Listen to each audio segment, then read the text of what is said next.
Le Fortune 500, qui regroupe les 500 plus grandes entreprises américaines en termes de chiffre d'affaires, fait figure de baromètre pour l'économie mondiale.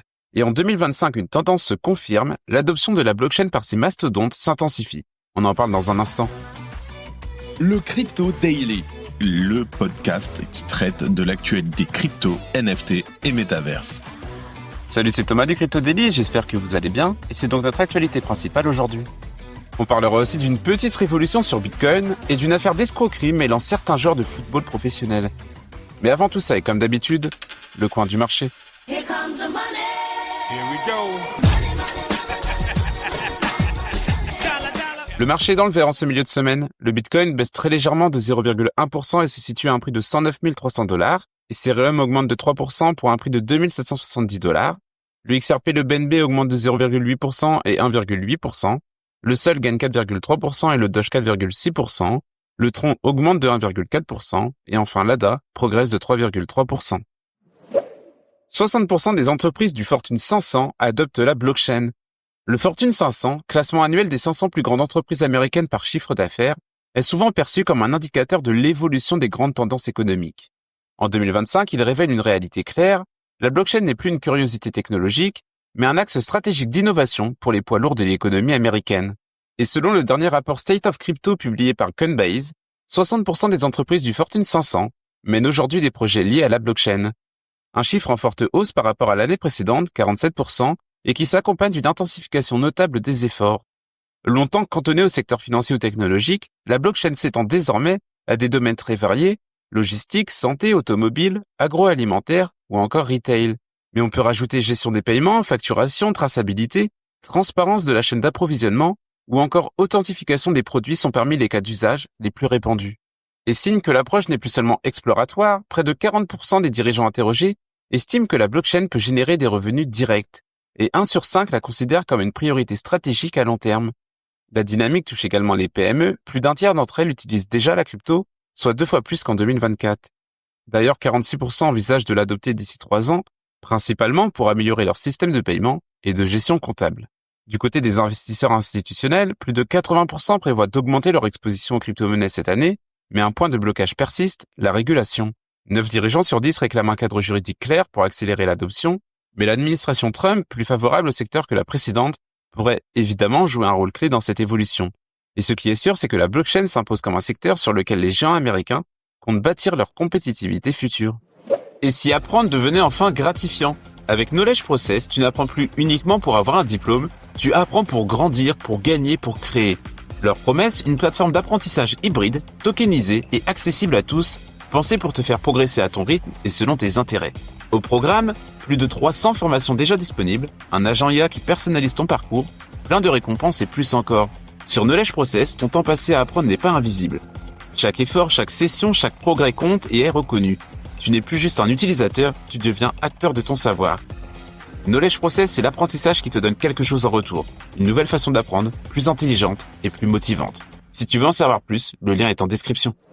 Bitcoin va supprimer la limite de 83 octets sur OP Return en octobre. Les développeurs de Bitcoin Core viennent d'approuver un changement controversé, la suppression de la limite par défaut de 83 octets sur les transactions OP Return. En fait, OP Return permet de stocker des données arbitraires directement sur la blockchain Bitcoin. Et depuis 2014, cette fonction est bridée pour éviter les abus. Mais désormais, la limite grimpe à 100 000 octets, un quasi illimité dans les faits, et ce changement entrera en vigueur en octobre avec la version 30 de Bitcoin Core, le logiciel de référence utilisé par la majorité des nœuds du réseau. Jusqu'ici, les cas d'usage liés aux données on-chain devaient soit contourner les limites, soit traiter directement avec des mineurs, une pratique jugée peu transparente et centralisatrice. En supprimant cette limite, Bitcoin Core aligne enfin ses règles sur la réalité. Les mineurs acceptaient déjà ces données hors normes. Le changement vise donc à redonner le contrôle aux utilisateurs classiques, ceux qui passent par le même pool, et à décourager les arrangements privés avec les validateurs. Évidemment, la décision a suscité de vifs débats. Certains applaudissent et estiment que ça va renforcer la résistance à la censure et refléter le comportement réel du réseau. D'autres crient à la dérive et fustigent l'ouverture à plus de spam. Et au-delà du code, c'est la gouvernance de Bitcoin Core qui est pointée du doigt. GitHub verrouillé, commentaires supprimés et développeurs exclus. Le fossé se creuse donc entre ceux qui veulent un Bitcoin polyvalent et ceux qui défendent une vision monolithique, strictement financière. Gloria Zhao, développeuse chez Bitcoin Core, défend la mise à jour. Selon elle, elle corrige un déséquilibre entre le coût et l'utilité des différentes méthodes de stockage des données.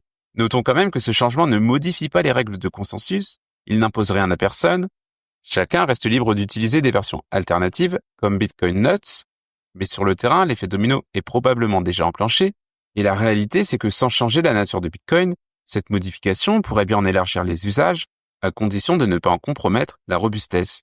Et disons-le, le débat est sûrement loin d'être clos. Si tu aimes le Daily, une note et un commentaire nous aident énormément. Aussi, si tu ne veux rien rater de l'actualité, abonne-toi. L'affaire Shirtum secoue le monde du football espagnol. Aux prémices de cette affaire, on trouve Shirtum. C'est une société de tokens non fongibles qui a été créée et dirigée par un groupe d'entrepreneurs argentins et espagnols.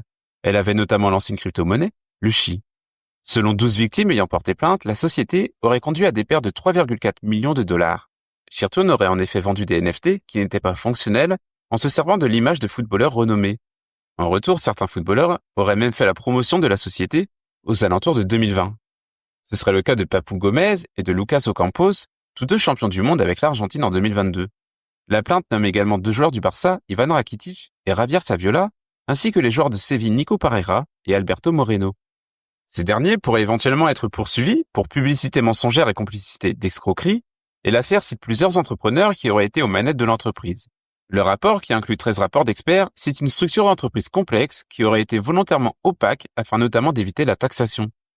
Papu Gomez, un ami proche d'un des fondateurs de l'entreprise, se serait notamment présenté comme un fondateur de l'entreprise et aurait recruté d'autres joueurs.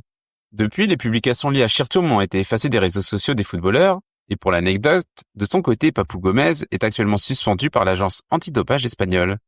Et pour en revenir à Shirtum, l'entreprise proposait donc des NFT à l'image des joueurs, certains dépassant les 450 € par unité. Mais la plateforme d'échange n'aurait jamais été fonctionnelle et les tokens non fongibles n'auraient pas réellement été échangeables, et en 2022, Shirtum a annoncé avoir été victime d'une attaque. Pourtant, aucune plainte n'a été déposée auprès des autorités, et l'accusation affirme que les fonds présents ont ensuite été discrètement utilisés pour l'enrichissement personnel des fondateurs. Les investisseurs se sont donc retrouvés avec des NFT non échangeables et une crypto-monnaie dont le cours a plongé. Par ailleurs, des rapports d'experts indiquent que Shirtum n'aurait pas suffisamment pris de mesures pour stabiliser le cours du Chi. En tout cas, les principaux accusés, qui auraient dégagé plus de 3 millions d'euros grâce à cette fraude, seront présentés le 16 juin prochain devant un juge d'instruction. Les footballeurs, eux, qui ne sont que cités pour l'instant, pourraient également faire l'objet de mise en examen à l'avenir. Et voilà, c'est fini pour nos 3 news principales du jour, et on passe maintenant aux brèves. La SEC ouvre la voie à une approbation des ETF Solana. L'agence a demandé des ajustements au dossier S-1 des émetteurs, notamment sur le staking et les rachats en nature. Une validation des premiers ETF Spot Solana pourrait intervenir dès juillet. Le stacking d'Ethereum atteint un record avec 34,8 millions de TH. Près de 29% de l'offre totale est désormais immobilisée, signe d'un intérêt croissant pour le rendement passif. Avec un ETH au-dessus de 2700 $ et l'éventuelle arrivée d'ETF de stacking, la pression vendeuse continue de baisser. Binance a aidé à démanteler un marché noir du Darknet. Grâce à son unité de renseignement financier, Binance a contribué à l'arrestation de 270 personnes et à la saisie de plus de 200 millions de dollars lors de l'opération Raptor. Plasma lève 500 millions de dollars en stablecoin en 1 heure. Le projet a atteint son plafond via ICO Sonar avec 1100 portefeuilles participants. En échange, les investisseurs accèdent au token XPL qui promet des transactions USDT sans frais sur une sidechain EVM compatible.